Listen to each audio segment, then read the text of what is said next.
पिछले लेक्चर में हमने डिस्कस किया था जनरेशन ऑफ अल्टरनेटिंग वोल्टेज, और उस लेक्चर में हमने देखा था कि अल्टरनेटिंग वोल्टेज जो डेवलप होता है वो एक प्योर साइनसॉइडल वेव है, यानी कि साइन का फंक्शन है।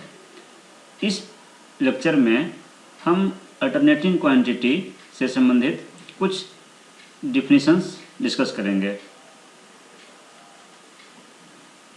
जैसा कि हमने देखा था पिछले लेक्चर में कि जो अल्टरनेटिंग वोल्टेज जो डेवलप हुआ था वो इस एक साइनसॉइडल वेव था और उसका ग्राफ इस नेचर का था। तो हम ये इस वेव फॉर्म में देख रहे हैं कि इस वेव फॉर्म में वोल्टेज का वैल्यू या जो भी अल्टरनेटिंग क्वांटिटी हो, वोल्टेज या करंट, उसका वैल्यू टाइम के हर इंस्टेंट पे चेंज हो रहा है, यानी हर क्षण इस अल्टरनेटिंग क्वांटिटी का वैल्यू चेंज हो रहा है और एक निश्चित टाइम के बाद फिर से वही वेव फॉर्म रिपीट हो रहा है। आप देख सकते हैं कि यहाँ से 2 पाई के बाद से फिर से वही वेव फॉर्म रिपीट हो रहा है और उसके बाद फिर 4 पाई के बाद से फिर से वही वेव फॉर्म रिपीट होगा और ये कंटिन्यू चलता रहेगा। साथ ही साथ इस वेव फॉर्म में हम ये भी देख रहे हैं कि किसी समय वेव फॉर्म का मैक्सिमम वैल्यू भी है और किसी समय मिनिमम वैल्यू भी है। तो इस अल्टरनेटिंग क्वांटिटी का जो मैक्सिमम वैल्यू है या जो पीक वैल्यू है उसे इस अल्टरनेटिंग क्वांटिटी का एम्पलीट्यूड कहा जाता है। एम्पलीट्यूड अल्टरनेटिंग क्वांटिटी का जो मैक्सिमम वैल्यू है या मिनिमम वैल्यू है, दोनों सेम है, मैग्नीट्यूड में दोनों सेम है, तो उस मैक्सिमम या मिनिमम वैल्यू को इस अल्टरनेटिंग क्वांटिटी का एम्पलीट्यूड कहा जाता है। उसके अलावा किसी पर्टिकुलर इंस्टेंट पे इस अल्टरनेटिंग क्वांटिटी का जो वैल्यू है उसे इंस्टेंटेनियस वैल्यू कहा जाता है। Instantaneous value. तो हर क्षण अल्टरनेटिंग क्वांटिटी का वैल्यू चेंज हो रहा है, तो किसी भी टाइम पे, किसी भी पर्टिकुलर टाइम पे जो भी वैल्यू हो अल्टरनेटिंग क्वांटिटी का उसे इंस्टेंटेनियस वैल्यू कहा जाता है।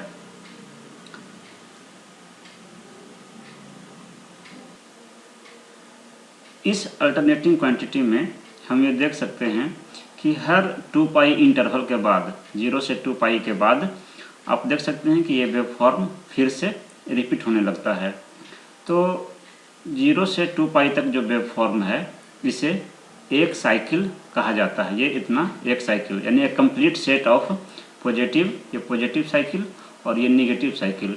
तो पॉजिटिव साइकिल और नेगेटिव साइकिल में जो भी इंस्टेंटेनियस वैल्यू है इसके एक कंप्लीट सेट को एक साइकिल कहा जाता है। यानी 0 से 2 पाई तक इस अल्टरनेटिंग क्वांटिटी का एक साइकिल है।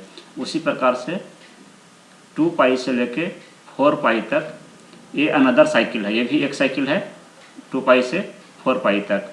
यानी कि 0 से लेकर 4 पाई तक अगर देखें तो इस वेव फॉर्म में 2 साइकिल है और एक साइकिल को पूरा करने में जितना टाइम लगता है अल्टरनेटिंग क्वांटिटी को उसे टाइम पीरियड कहा जाता है। Time period. और एक सेकंड में यह अल्टरनेटिंग क्वांटिटी में या इस वेव फॉर्म में जितने साइकिल होंगे, एक सेकंड में जितने साइकिल ये वेव फॉर्म का होगा उसी को फ्रीक्वेंसी कहा जाता है। फ्रीक्वेंसी। तो इस अल्टरनेटिंग क्वांटिटी से संबंधित ये सब इम्पोर्टेंट डिफिनीशंस हमें जानना जरूरी है। तो पहले हमने डिस्कस किया एम्पलीट्यूड के बारे में, जिसको कि पीक वैल्यू भी कहा जाता है। द मैक्सिमम वैल्यू पॉजिटिव और negative of an alternating quantity is called it's amplitude और पीक वैल्यू।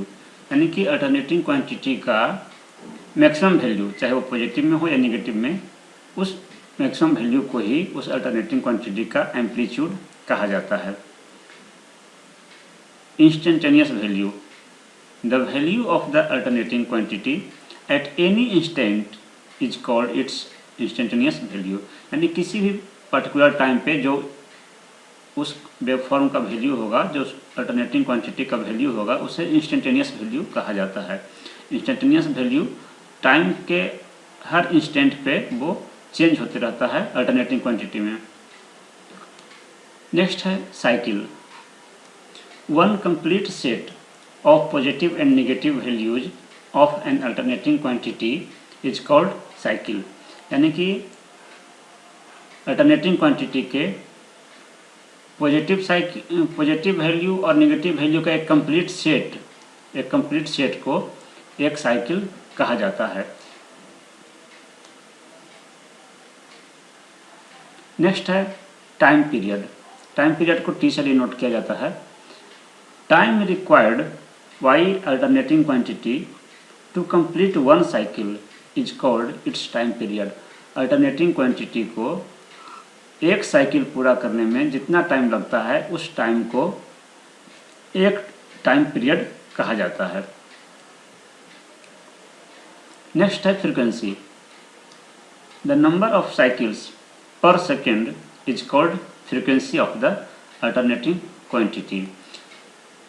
यानी कि एक सेकंड में किसी अल्टरनेटिंग क्वांटिटी में जितने साइकिल होंगे वही उस अल्टरनेटिंग क्वांटिटी का फ्रीक्वेंसी कहलाता है।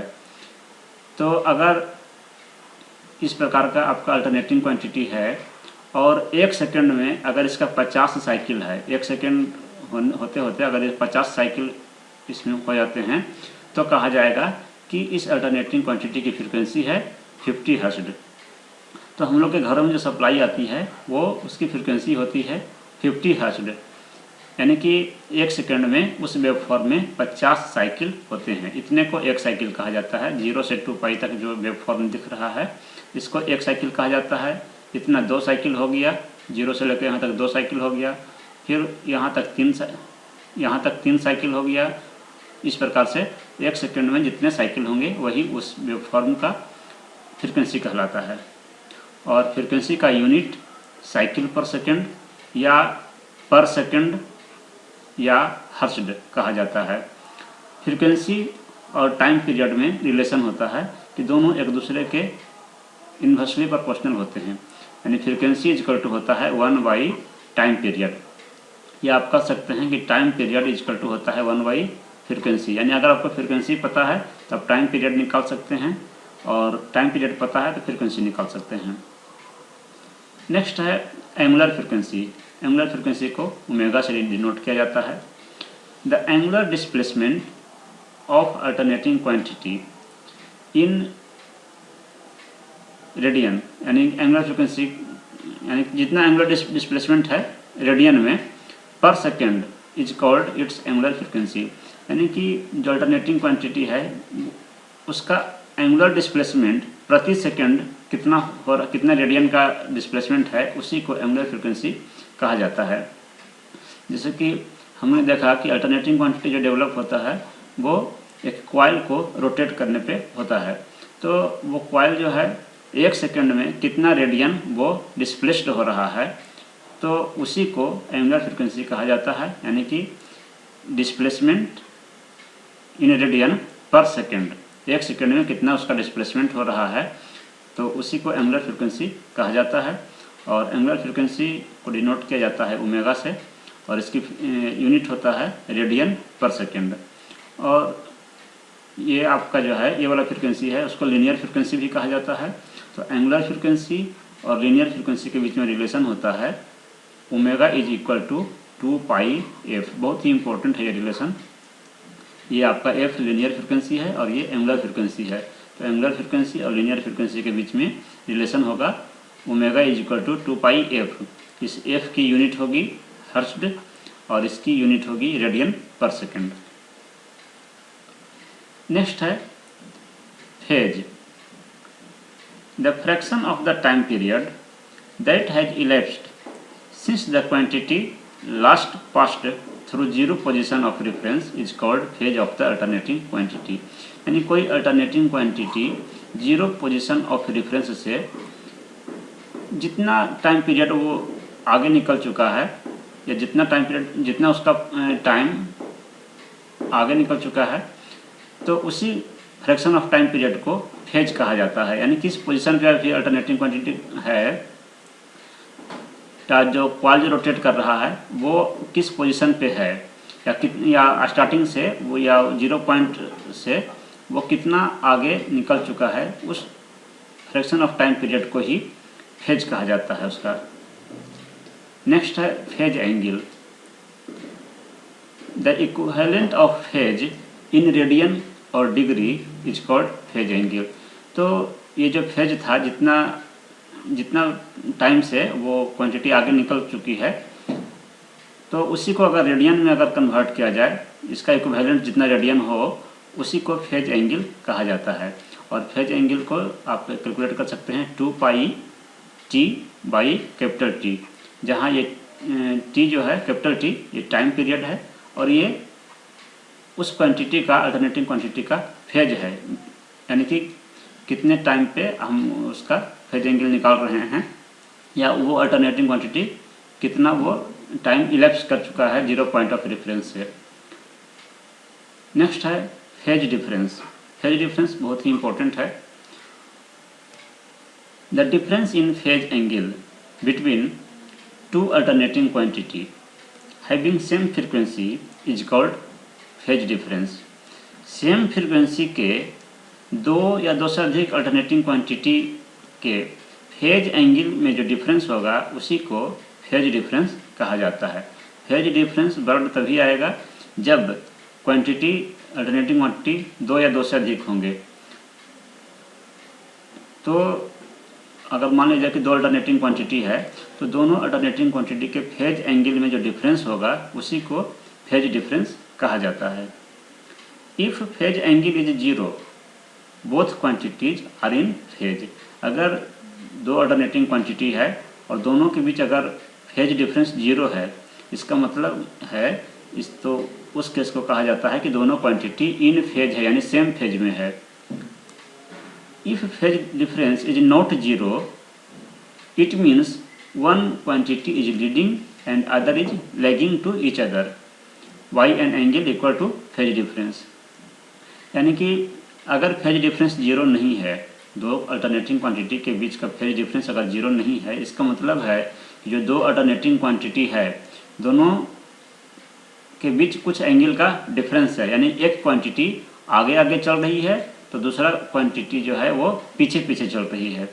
यानी कि जो आगे आगे चल रही है उसको लीडिंग कहा जाता है कि वो लीड कर रहा है, और जो पीछे पीछे चल रहा है वेवफॉर्म उसको कहा जाता है कि वो लैग कर रहा है बाई एन एंगल, कुछ एंगल से, और वो एंगल होगा फेज डिफरेंस के बराबर। यानी जो दोनों का फेज एंगल का जो डिफरेंस होगा उतने एंगल से ही वो क्वांटिटी जो है वो लैग कर रहा है या लीड कर रहा है। और अगर फेज डिफरेंस अगर सेम है, अगर 0 है फेज डिफरेंस, इसका मतलब है कि दोनों अल्टरनेटिंग क्वांटिटी सेम फेज में है।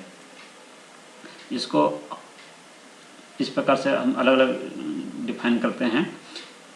To alternating quantities are said to be in phase when each pass through their 0 value, maximum value and minimum value at the same instant of time.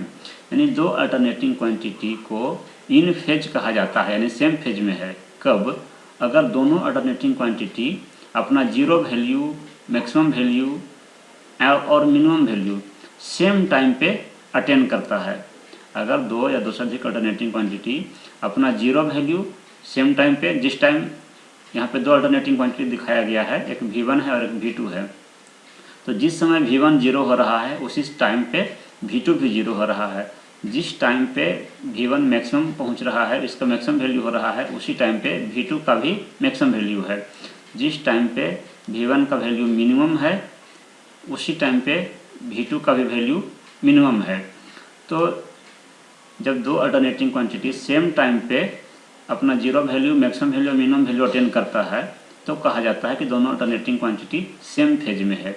भले ही दोनों alternating क्वांटिटी का maximum value में difference है, दोनों का मैक्सिमम वैल्यू में difference है, लेकिन दोनों अल्टरनेटिंग क्वांटिटी जो है वो सेम टाइम पे 0 वैल्यू अटेंड कर रहा है, दोनों सेम टाइम पे मैक्सिमम वैल्यू अटेंड कर रहा है और दोनों सेम टाइम पे मिनिमम वैल्यू अटेंड कर रहा है।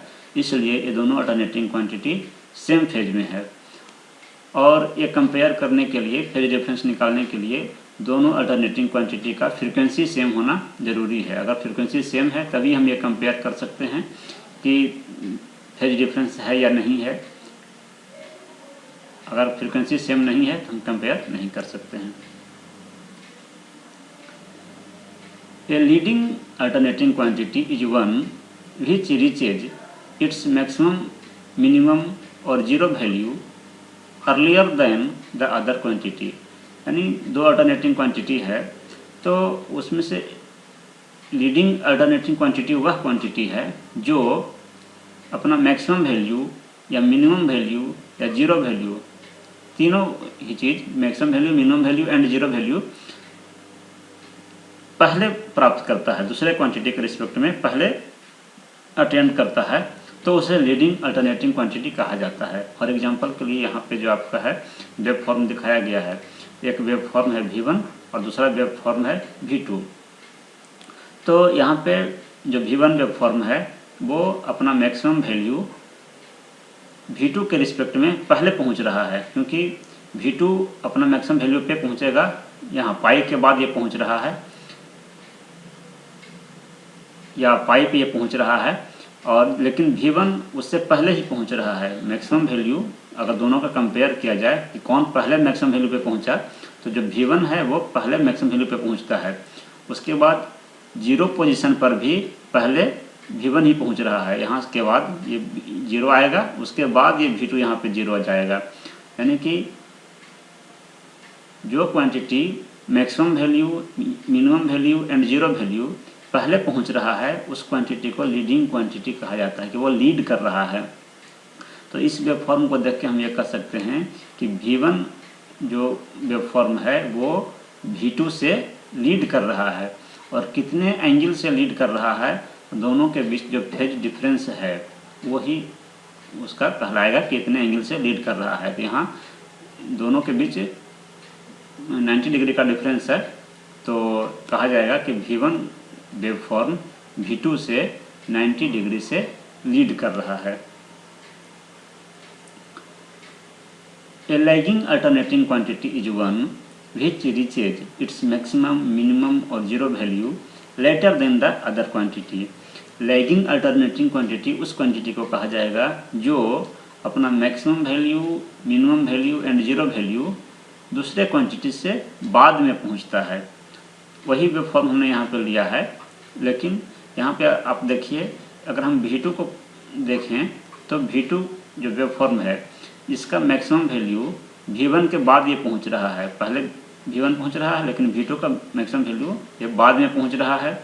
उसी प्रकार से इसका जीरो वैल्यू भी, V1 वैल्यू यहाँ पे जीरो पहुँच जाएगा, उसके बाद ये V2 वाला वेव फॉर्म है वो जीरो पे पहुँचेगा, फिर ये मिनिमम पहुँच जाएगा, उसके बाद ये मिनिमम अपना मिनिमम पे पहुँचेगा। तो इस प्रकार से हम देख रहे हैं कि V2 जो वेव फॉर्म है वो अपना मैक्सिमम वैल्यू, मिनिमम वैल्यू और जीरो वैल्यू बाद में प्राप्त कर रहा है V1 के रिस्पेक्ट में। तो हम कह सकते हैं कि V1 जो V2 वेव फॉर्म जो है वो V1 से लैग कर रहा है, V2 वेव फॉर्म V1 से लैग कर रहा है। इसी को हम दूसरे शब्दों में कह सकते हैं कि V1 V2 से लीड कर रहा है। V1 लीड कर रहा है लेकिन V2 लैग कर रहा है। और कितने एंगल से लैग कर रहा है V2, तो वो जितना दोनों के बीच का फेज डिफरेंस है, तो 90 डिग्री से V2 V1 से लैग कर रहा है।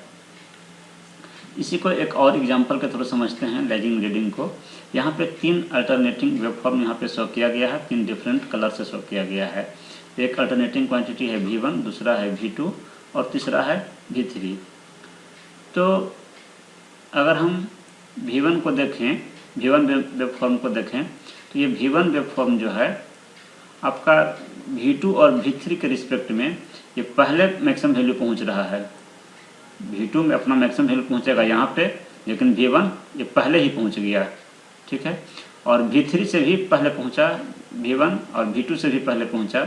उसी प्रकार से जीरो वैल्यू भी V1 पहले पहुंच जाएगा V2 का जीरो यहाँ पे पहुँचेगा, लेकिन ये पहले पहुँच जा रहा है, और V3 से भी ये पहले पहुँच रहा है।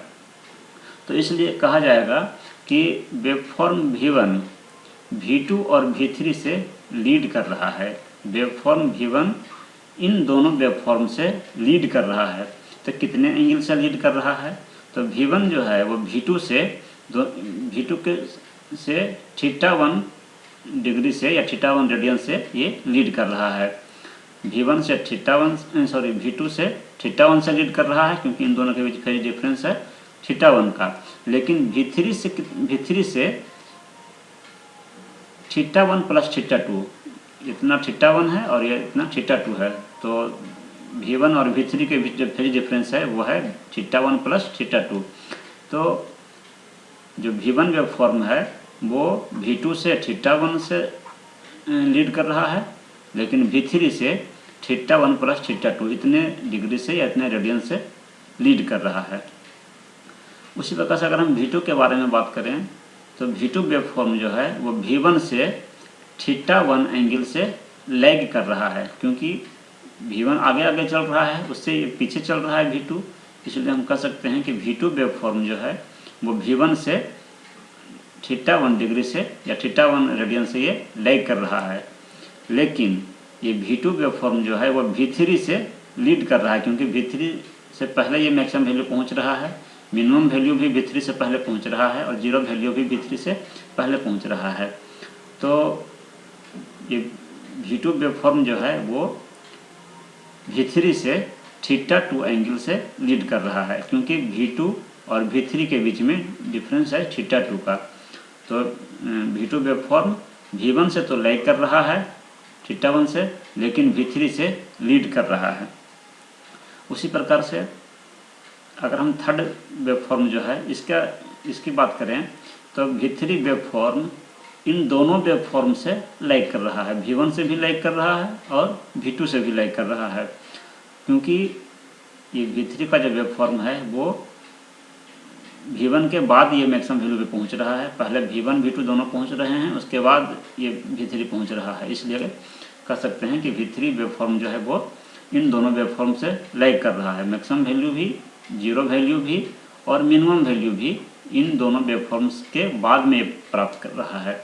लेकिन V3 वेव फॉर्म V2 से कितने एंगल से लैग कर रहा है, तो V3 और V2 के बीच जो फेज डिफरेंस है वो है θ2 का, V2 और V3 के बीच में। तो θ2 एंगल से V2 वेव फॉर्म से लैग कर रहा है, लेकिन V1 वेव फॉर्म से कितना एंगल से लैग कर रहा है, θ1 प्लस θ2 से, क्योंकि V3 और V1 के बीच जो फेज डिफरेंस है वो है θ1 प्लस θ2।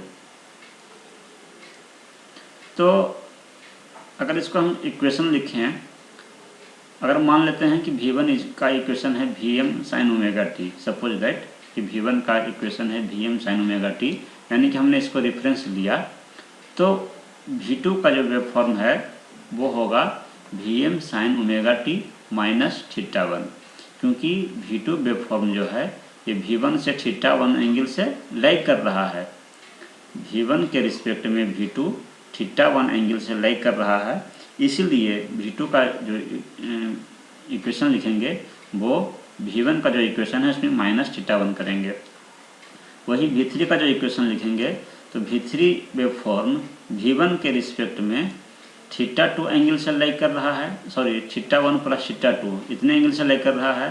तो V1 का जो इक्वेशन है और लैग कर रहा है, इसलिए हम माइनस साइन लगेगा। तो ओमेगा टी माइनस कितने एंगल से लैग कर रहा है, तो θ1 प्लस θ2 से। तो V3 का इक्वेशन होगा Vm sine omega t minus θ1 plus θ2, यानी इक्वेशन देख के आप भी पता लगा सकते हैं कि V1 के रिस्पेक्ट में V3 जो है वो θ1 प्लस θ2 एंगल से लैग कर रहा है, जबकि V2 वेव फॉर्म θ1 एंगल से लैग कर रहा है। ये हमने लिखा तब जब हमने V1 को रेफरेंस मान लिया, यानी V1 का इक्वेशन हमें पता है। अगर मान लिया कि हमें V2 का इक्वेशन पता है, V2 का ही इक्वेशन है अगर Vm sin omega T, V2 का जो सेकंड वाला वेव फॉर्म था, यानी इसको अगर हमने रेफरेंस ले लिया और हमें V1 का इक्वेशन लिखना है, तो V1 का इक्वेशन होगा Vm sin omega t plus θ1। यहाँ प्लस होगा क्योंकि V1 V2 से लीड कर रहा है, तो V2 का जो इक्वेशन है उससे आगे आगे ये चल रहा है V1 वाला, इसलिए प्लस θ1 इसका होगा। लेकिन V3 का जो वेव फॉर्म है वो V2 से लैग कर रहा था θ2 एंगल से, इसलिए इसका हो जाएगा Vm sin omega t minus θ2, क्योंकि V3 वेवफॉर्म लैग कर रहा है θ2 एंगल से V2 वेवफॉर्म से। तो V2 का जो वेवफॉर्म है उसमें माइनस θ2 लगाएंगे इसके फेज एंगल में। उसी प्रकार से अगर मान लीजिए कि हम V3 का इक्वेशन ही अगर हम लिख दें कि V3 का इक्वेशन हमें पता है, जो थर्ड वेवफॉर्म है, कि V3 का इक्वेशन है Vm sin omega T. Suppose that इसी को हमने रेफरेंस मान लिया। तो जो V2 का इक्वेशन अगर हमें लिखना है तो V2 का इक्वेशन होगा Vm sin omega t plus θ2। क्यों? क्योंकि V2 वेवफॉर्म जो है वो V3 से θ2 एंगल से लीड कर रहा था। तो लीड कर रहा था इसलिए यहाँ प्लस, जितने एंगल से लीड कर रहा था, θ2 एंगल से लीड कर रहा था तो प्लस θ2। उसी प्रकार से अगर V1 का इक्वेशन लिखना चाहें V3 के रिस्पेक्ट में, यानी V3 का हमें पता है तो जो V1 वेवफॉर्म है वो V3 से लीड कर रहा था, कितने एंगल से? θ1 प्लस θ2 से। इसलिए चूँकि लीड कर रहा है इसलिए यहाँ पे प्लस होगा, और जितने एंगल से लीड कर रहा है उतना यहाँ पे लिखा जाएगा Vm sin omega t plus θ1 plus θ2। I hope कि आप ये चीज़ समझ गए होंगे लैगिंग लीडिंग का केस। नेक्स्ट जो टर्म है डिफिनीशन वो है आपका रूट मीन स्क्वायर वैल्यू। चूँकि जो हमारा अल्टरनेटिंग क्वांटिटी है वो हर क्षण इसका वैल्यू चेंज होता रहता है, हर क्षण इसका वैल्यू चेंज हो रहा है, बदल रहा है। तो कैलकुलेशन के लिए इसका रूट मीन स्क्वायर वैल्यू यानी RMS वैल्यू लिया जाता है, इसका RMS वैल्यू कैलकुलेट किया जाता है, और एक एवरेज वैल्यू भी होता है। तो पहले हम डिस्कस करते हैं कि RMS वैल्यू किसको कहते हैं। तो the RMS value of the alternating current is that STD current यानी DC current which if passed through a circuit produces the same amount of heat as produced by the alternating current flowing through the same circuit for the same period of time। यानी कि जो alternating quantity जो हर क्षण इसका value बदल रहा है, तो हम कैलकुलेशन के लिए आखिर किस पॉइंट का वैल्यू आखिर हम लें, तो इसके लिए RMS वैल्यू इसका कैलकुलेट करेंगे। तो RMS वैल्यू किस प्रकार से कैलकुलेट किया जाता है, तो RMS वैल्यू का जो डिफिनीशन है वो ये है कि जिस अल्टरनेटिंग क्वांटिटी का RMS वैल्यू हमें कैलकुलेट करना है, उस अल्टरनेटिंग क्वांटिटी को किसी इलेक्ट्रिकल सर्किट के थ्रू इसको पास कराया जाए, और जब किसी इलेक्ट्रिकल सर्किट के थ्रू पास होगा तो ये हीट प्रोड्यूस करेगा। तो जितना हीट ये प्रोड्यूस किया, ठीक है, और जितने टाइम के लिए इसको सर्किट के थ्रू पास कराया गया, उतना ही हीट प्रोड्यूस करने के लिए उसी सर्किट के थ्रू उतना ही हीट प्रोड्यूस करने के लिए उतना ही टाइम में कितना हमें DC करंट की रिक्वायरमेंट होगी, कितना DC करंट की रिक्वायरमेंट होगी, ताकि हमें उतना ही हीट प्रोड्यूस हो और उतना ही टाइम के लिए उस सर्किट से पास हो। तो इस DC करंट का जो वैल्यू होगा वही इस अल्टरनेटिंग क्वांटिटी का RMS वैल्यू कहलाता है। डिफिनीशन इसी प्रकार से है कि same amount of heat produce करने के लिए और सेम सर्किट से और सेम टाइम इंटरवल में जितना हमें DC करंट की रिक्वायरमेंट होगी, वही DC वैल्यू इस अल्टरनेटिंग क्वांटिटी का RMS वैल्यू कहलाता है। मैथमेटिकली RMS वैल्यू को कैलकुलेट किया जाता है इस प्रकार से। अगर मान लीजिए कि कोई करंट का इक्वेशन है I = Im sin omega t, और इसका RMS वैल्यू हमें कैलकुलेट करना है। RMS वैल्यू का पूरा नाम है रूट मीन स्क्वायर वैल्यू।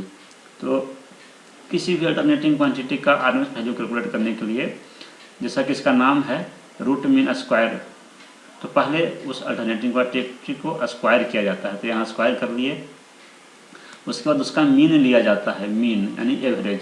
तो एवरेज लेने के लिए एक साइकिल के लिए, तो एक साइकिल 2 पाई का होता है, तो 0 से 2 पाई तक उस अल्टरनेटिंग क्वांटिटी के स्क्वायर को इंटीग्रेट कर दिए और 2 पाई से डिवाइड कर दिए, तो ये हमारा एवरेज हो गया। और उसके बाद फिर रूट इसका लगाना है, उसके बाद इसका रूट लगा दिए।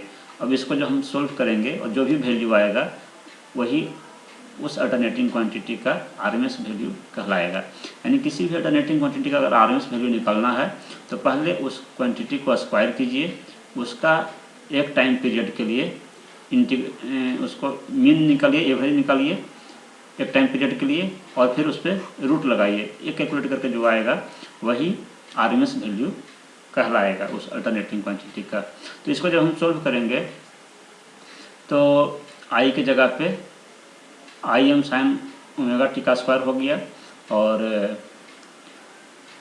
यहाँ इसको जब हम सोल्व करेंगे तो आई एम का भी स्क्वायर हो जाएगा, तो आई एम स्क्वायर इधर हो गया, और यहाँ पे ये साइन स्क्वायर ओमेगा टी हो गया, और यहाँ 2 पाई था इसको हमने 4 पाई कर दिया, यानी इसमें 2 से मल्टीप्लाई कर दिया। 2 से मल्टीप्लाई कर दिया तो उसको बैलेंस करने के लिए हमने यहाँ 2 से न्यूमरेटर में भी मल्टीप्लाई कर दिए। तो इसके बाद इसको हम सोल्व करेंगे, रूट से ये दोनों टर्म बाहर आ जाएगा, आई एम स्क्वायर का हो जाएगा आई एम, और 4 का हो गया 2, और रूट के अंदर में रह गया ये 1/पाई, और ये हो गया आपका 2 साइन स्क्वायर थीटा का फॉर्मूला जानते हैं आप कि 2 sine square theta equal to होता है 1 माइनस कॉस 2 थीटा। तो वही चीज़ यहाँ पे किया गया है, 2 साइन स्क्वायर थीटा की जगह पे 1 माइनस कॉस 2 थीटा लिखा गया, जहाँ theta equal to omega T यहाँ पे है। और इसको इंटीग्रेशन को सॉल्व करेंगे तो आपका दोनों का सेपरेट कर लेंगे, तो यहाँ पे आपका ओमेगा टी सिर्फ रहेगा, और कॉस का इंटीग्रेशन हो गया साइन, और जो यहाँ 2 मल्टीप्लाई है तो वो डिनोमिनेटर में भी आ जाएगा, और लिमिट पुट करेंगे 0 से 2 पाई, एक बार 2 पाई पुट करेंगे यहाँ पे, और फिर दोनों जगह एक बार फिर 0 पुट करेंगे, और इसको सॉल्व करने के बाद आपको वैल्यू आएगा आई एम बाई 2, ये तो बाहर में था, और रूट के अंदर में हो जाएगा 1/पाई इंटू 2 पाई, ये पाई से पाई कट जाएगा, ये बचा अंदर में बचा √2, और ये √2 से 2 कैंसिल होगा तो बचेगा आई एम बाई √2। तो आपका हो गया 1/√2 इज इक्वल टू होता है 0.707। तो इस प्रकार से आरएमएस वैल्यू आया आई एम बटा √2। तो हमें यह पता चला कि किसी भी अल्टरनेटिंग क्वांटिटी साइनसॉइडल जो होगा, जो साइनसॉइडल अल्टरनेटिंग क्वांटिटी है उसका आरएमएस वैल्यू होता है मैक्सिमम वैल्यू बाई √2। बहुत ही इंपॉर्टेंट है आरएमएस वैल्यू, इसको याद रखना है कि जो मैक्सिमम वैल्यू है अल्टरनेटिंग क्वांटिटी का जो मैक्सिमम वैल्यू है उसको √2 से डिवाइड करेंगे तो जो वैल्यू आएगा वही इसका आरएमएस वैल्यू कहलाएगा, और दूसरे शब्दों में कह सकते हैं 0.707 इंटू मैक्सिमम वैल्यू। ठीक है, तो ये आरएमएस वैल्यू निकालने का तरीका है, और प्योर साइनसॉइडल वेव के लिए ये आरएमएस वैल्यू का ये आपका फार्मूला हो गया। अब डिस्कस करते हैं एवरेज वैल्यू। एवरेज वैल्यू को मीन वैल्यू भी कहा जाता है। तो पहले जानते हैं कि एवरेज वैल्यू का डिफिनीशन क्या है। The average value of an alternating current is that steady current or DC current which transfer across any circuit the same amount of charge as transferred by that alternating current during the same period of time। यानी कि जैसा कि हमने RMS के case में देखा कि alternating quantity को किसी इलेक्ट्रिकल सर्किट के थ्रू फ्लो कराया गया, और जितना हीट प्रोड्यूस हुआ उतना ही टाइम पीरियड के लिए जितना हमें डीसी की रिक्वायरमेंट होगी उसको आरएमएस वैल्यू कहा गया। लेकिन एवरेज वैल्यू का डेफिनेशन क्या है कि किसी अल्टरनेटिंग क्वांटिटी का आरएमएस एवरेज वैल्यू क्या होगा कि अगर इस अल्टरनेटिंग क्वांटिटी को किसी इलेक्ट्रिकल सर्किट्स के थ्रू एक निश्चित टाइम के लिए अगर फ्लो कराया जाए तो उस निश्चित टाइम में जितना ये चार्ज ट्रांसफ़र करेगा, जितना ये अल्टरनेटिंग क्वांटिटी चार्ज ट्रांसफ़र करेगा उतना ही चार्ज ट्रांसफ़र करने के लिए उसी सर्किट से उतना ही टाइम पीरियड के लिए जितना हमें डीसी करंट की आवश्यकता होगी वही डीसी वैल्यू इस अल्टरनेटिंग क्वांटिटी का एवरेज वैल्यू कहलाता है। यानी same amount of heat same circuit से सेम टाइम में प्रोड्यूस करने के लिए हमें जितना डीसी करंट की आवश्यकता होगी वही डीसी वैल्यू इस अल्टरनेटिंग क्वांटिटी का एवरेज वैल्यू कहा जाता है। Average value alternating quantity pure sinusoidal wave में का जो अल्टरनेटिंग इसका एवरेज वैल्यू है वो एक साइकिल के लिए अगर आप कैलकुलेट करेंगे तो वो 0 आएगा, क्योंकि जो एवरेज वैल्यू है वो एरिया को रिप्रेजेंट करता है, और जितना इसका पॉजिटिव एरिया है उतना ही इसका निगेटिव एरिया है, इसलिए इसका एवरेज वैल्यू 0 आ जाएगा। इसलिए एवरेज वैल्यू जो है अल्टरनेटिंग करंट का प्योर साइनसॉइडल वेव का हाफ साइकिल के लिए कैलकुलेट किया जाता है। तो the average value of alternating current I equal to I M sine omega T over 1/2 cycle, यानी हाफ साइकिल के लिए हम एवरेज वैल्यू कैलकुलेट करेंगे। तो एवरेज वैल्यू इक्वल टू हो गया, यहाँ एवरेज वैल्यू निकालने के लिए आपको हाफ साइकिल तक इसको इंटीग्रेट करेंगे 0 से pi I M sine omega t, और हाफ साइकिल का टाइम पीरियड जो होगा हाफ साइकिल का उससे डिवाइड करेंगे तो हमें एवरेज वैल्यू पता चलेगा। जैसे कि आप जानते हैं कि एवरेज वैल्यू निकालने के लिए होता है कि सबका समेसन और बटा डिवाइड करते हैं जितना नंबर होता है, तो यहाँ पे टाइम पीरियड से डिवाइड करेंगे और समेसन की जगह पे यहाँ पे इंटीग्रेशन लेते हैं। तो हाफ साइकिल के लिए कर रहे हैं, इसलिए 0 से पाई तक इसको इंटीग्रेट कर रहे हैं और हाफ साइकिल का जो टाइम पीरियड है उससे डिवाइड कर रहे हैं। एक साइकिल का टाइम पीरियड है 2 पाई, हाफ साइकिल का है पाई। तो इसको जब हम सॉल्व करेंगे, आई एम कॉन्स्टेंट है, इसको बाहर कर लेंगे, साइन ओमेगा टी का integration minus cos omega t, और लिमिट हो गया 0 से पाई, एक और ओमेगा टी की जगह पे पाई रखाएगा, फिर अगली बार 0 रखाएगा। तो इसको सॉल्व करने के बाद आपको आएगा 2im बटा पाई और 2 बटा पाई, इसको अगर आप सॉल्व करेंगे तो आपको आएगा 0.637। तो हम कह सकते हैं कि जो एवरेज वैल्यू है हाफ साइकिल के लिए वो होगा 0.637 इंटू मैक्सिमम वैल्यू। तो हाफ साइकिल के लिए अल्टरनेटिंग क्वांटिटी का एवरेज वैल्यू हुआ। तो इसको भी आपको याद रखना है। नेक्स्ट जो टर्म है डिफिनीशन वो है पीक फैक्टर या एम्पलीट्यूड फैक्टर। इसको रिप्रेजेंट किया जाता है के ए से। तो पीक फैक्टर या एम्पलीट्यूड फैक्टर डिफाइन कैसे है? द रेशियो ऑफ पीक और maximum value to the RMS value of an alternating quantity is called peak factor. यानी किसी अल्टरनेटिंग क्वांटिटी का मैक्सिमम वैल्यू बटा आरएमएस वैल्यू, इन दोनों का जो रेशियो होगा उसको पीक फैक्टर या एम्पलीट्यूड फैक्टर कहा जाता है। तो अगर हम प्योर साइनसॉइडल वेव की बात करें तो मैक्सिमम वैल्यू आई एम है और इसका आरएमएस वैल्यू क्या होगा? I am by √2। तो आई एम से आई एम यह कैंसिल हो जाएगा, तो बचेगा कितना आपको? √2, और √2 का वैल्यू होता है 1.414। तो हम कह सकते हैं कि एक प्योर साइनसॉइडल वेव का जो पीक फैक्टर है या जो एम्पलीट्यूड फैक्टर है वो होता है 1.414 या √2 होता है। तो ये ऑब्जेक्टिव के पॉइंट ऑफ व्यू से भी बहुत इंपॉर्टेंट है। नेक्स्ट जो टर्म है वो है फॉर्म फैक्टर। फॉर्म फैक्टर को KF से डिनोट करते हैं। The ratio of RMS value to the average value of an alternating quantity is called form factor. यानी कि आरएमएस किसी अल्टरनेटिंग क्वांटिटी के आरएमएस वैल्यू और एवरेज वैल्यू का जो रेशियो होगा उसी को फॉर्म फैक्टर कहा जाता है। एक प्योर साइनसॉइडल वेव के लिए जो आरएमएस वैल्यू है वो होता है मैक्सिमम वैल्यू का 0.707 टाइम्स, और जो एवरेज वैल्यू है वो होता है मैक्सिमम वैल्यू का 0.637 टाइम्स। तो इन आई एम से आई एम यहाँ कट जाएगा और ये इसको आप सॉल्व करेंगे तो आएगा 1.11। यानी एक प्योर साइनसॉइडल वेव के लिए फॉर्म फैक्टर होता है 1.11। ऑब्जेक्टिव पॉइंट ऑफ व्यू से भी इम्पोर्टेंट है। तो इस लेक्चर में हमने अल्टरनेटिंग क्वांटिटी से संबंधित कुछ इम्पोर्टेंट डिफिनीशंस हमने डिस्कस किया। अगले लेक्चर में हम डिस्कस करेंगे अल्टरनेटिंग क्वांटिटी पे बेस्ड कुछ न्यूमेरिकल्स डिस्कस करेंगे। Thank you.